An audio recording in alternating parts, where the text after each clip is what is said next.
wonderful to be here tonight in Plaisance. I want to congratulate you.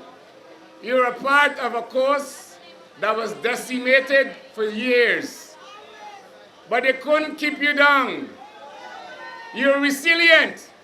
You're tough. And let me say this. We are asking you to re-elect. Listen to my words. Re-elect President David Arthur Granger. And why we ask you to re-elect him? I'm asking you to re-elect him because you elected him in 2015. And comrades, that wasn't by accident. After 22 years, they didn't say, look, the government. How we got the government? We struggle for this government.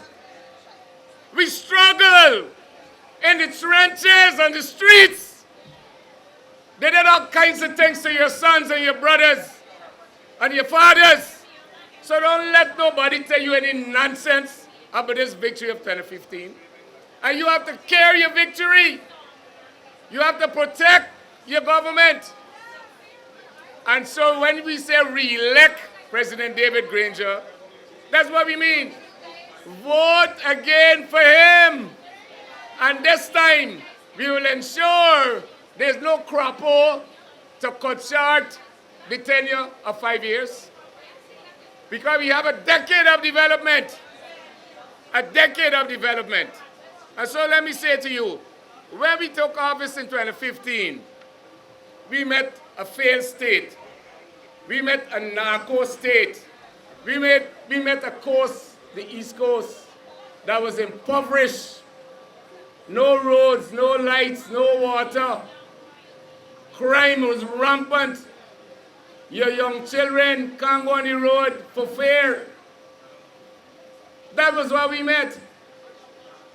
A depressed country.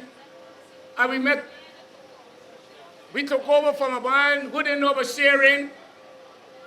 A regime that never shared nothing to us. They kept everything for themselves and their cronies. So do not underestimate the change. Don't. Because you don't want another 23 years of that. And so I'm talking to you at this time when all of us now are wealthy and rich. They can't change that. We are rich, comrades. More than 8 billion barrels of oil.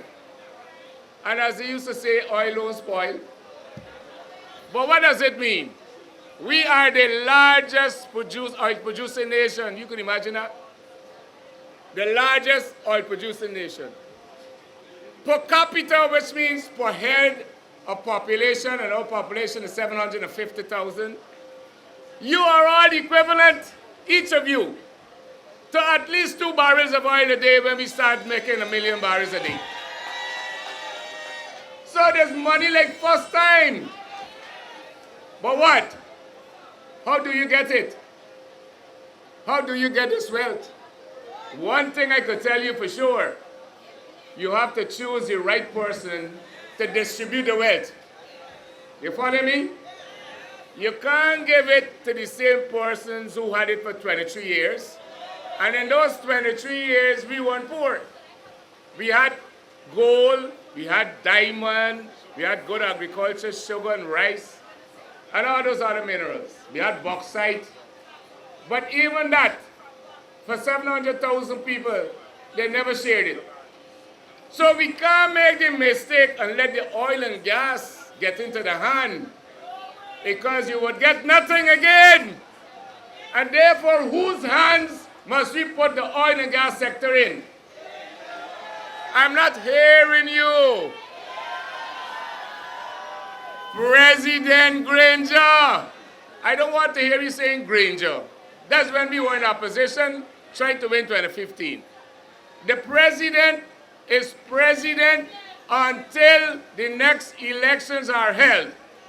And a president, or he himself, is resworn. Y'all understand what I'm saying? So the nonsense they tell you about illegal government is nonsense.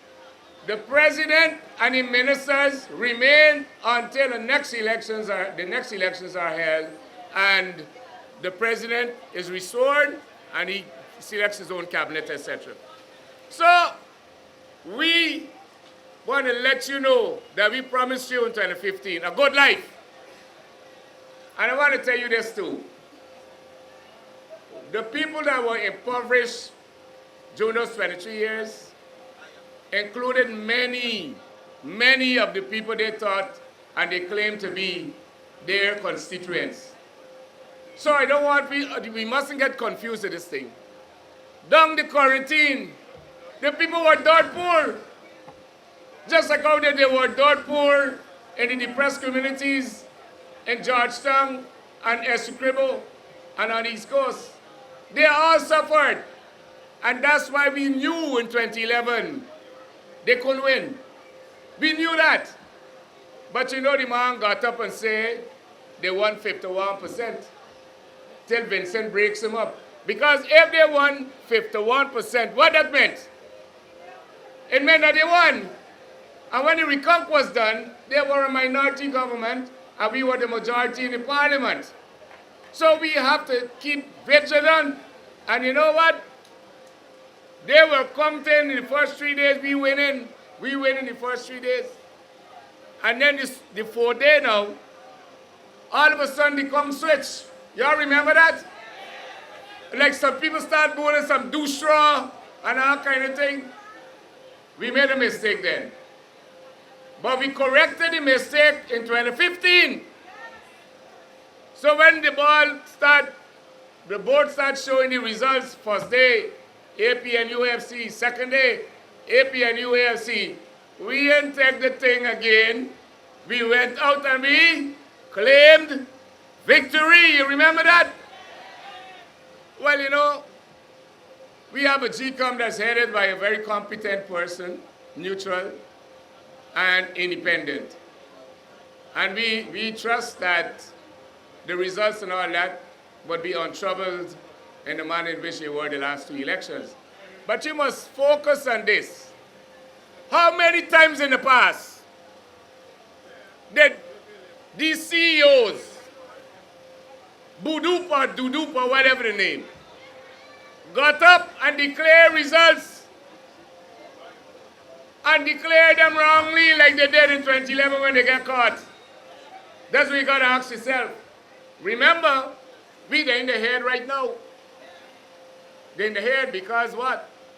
They don't feel comfortable unless they selected the CEO or they selected the chairman. Remember when Justice Patterson was appointed, they went to court. In the first place, they sent 3 lists to the president. 3 lists with shape PPP cronies, so desperate they wanted to have the chairman. Because you know what they did when they had the chairman?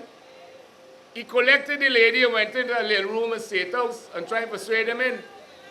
And when the interior marshal tried to get in and hand the throw it over the shoulder. But y'all must know these things. They get the CEO come up and say 51% and he lied. So they don't have them things now. So the head, they can't take it. Now this joking and the lad saying, I said we won elections. And you know, he tried to say that in the court and the chancellor shut him down on it because I didn't say nothing like that. Because this green tsunami that is flowing through the length and breadth of Guyana cannot be stopped. We are forward than ever. We are forward than ever. So we can take elections anytime, anywhere, any place. We're ready for them. And we vex. We vex because the other man tried to cut short our tenure and we vex. And we're going to ensure this time we make no mistakes. And we're going to ensure that we don't have a 1-seat majority this time. Y'all agree with me? We want plenty seat majority. We want plenty seat majority. We're ready to take them. They don't want no election now. And he tried to say they don't want. First thing he want the fat man to lose the work, hoping that he would get the work. But Jack, you don't get time with it. We want elections anytime. But we're not interfering with GCOM and his work, and the court has to do its business. We know that we don't have no family voting at elections since 1991. In London, in New York, now in Toronto. Y'all know that. We don't have no overseas voting. So we know that we are confident about that. So we're not worried. And we're saying to you, we want credible elections, and we will win the next elections. Now, as campaign chairman for East Coast, I have two guest speakers with us tonight, two comrades. And I don't want to speak too long because they are the national speakers, Comrade Harmon and Comrade Norton, my good friends. So I want to tell you now as I leave and prepare the way for them to come on, that don't take nothing for granted. You get up early and you go and vote. You must finish voting by 10 o'clock. I know what the nonsense they're telling you about, don't stay back and protect your vote. What is meant by that is not that you're staying back by the polling station. The law is very clear. You have to be 200 yards at least away from the station. And they know that because you see when you go election day, they always get a little tent just about 200 and half-inch yard away. And when the people pass in to go and vote, they're telling them, Ali, you're named up on this list. Are you voting at that station? You know what they're doing there to Ali? They're telling Ali, be careful how you vote. We can know how you vote. So they know the 200 yards. But I tell you, protect your elections. Stay back, watch and see what they're doing. Look out for strangers going into your polling stations. And ensure that the wrong persons don't go and vote in your stations in your neighborhood. All right? And when you go and they give you the ballot, you have two places that you got to vote. Not one. You got to vote at the top in the palm tree with the palm and the key in the hand. And the bottom is the same thing. No matter if they got 400 horses in the race. Look for the palm and the... And then you vote twice, keeping the X within the boundaries.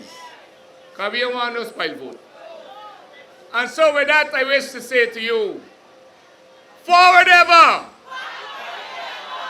Long live President David Arthur Granger! Long live the AP and UAMC! Long live the people of Plaisance! Long live the Cooperative Republic of Guyana! Thank you, comrades! Onward to victory!